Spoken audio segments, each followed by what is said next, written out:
ஐயப்பன் கோவிலுக்கு செல்லும் பக்தர்களின் இருமுடியில் உள்ள நெய் தேங்காயின் ரகசியம் உங்களுக்கு தெரியுமா? ஐயப்பனை காணச் செல்லும் பக்தர்கள் கொண்டு செல்லும் இருமுடி பையில் உள்ள முக்கியமான பொருள் என்றால் அது நெய் தேங்காய் ஆகும். இந்த நெய் தேங்காயானது இருமுடி கட்டுவதற்கு முன்பாகவே தேங்காயின் ஒரு கண்ணில் துளையிட்டு அதில் உள்ள இளநீரை வெளியே எடுப்பார்கள்.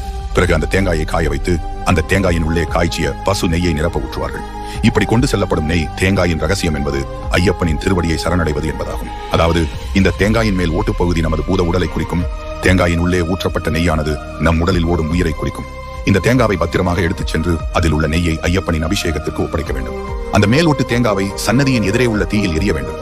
இதன் பொருள், ஐயப்பனே, என் உயிரை உன்னுடைய பாதத்தில் ஒப்படைத்து விட்டேன், என் உடலை தீயைக்கு சமர்ப்பித்து விட்டேன், இனி என் சுக துக்கங்களையும் என் வாழ்க்கையும் நீ பார்த்துக்கொள் என்பதாகும்.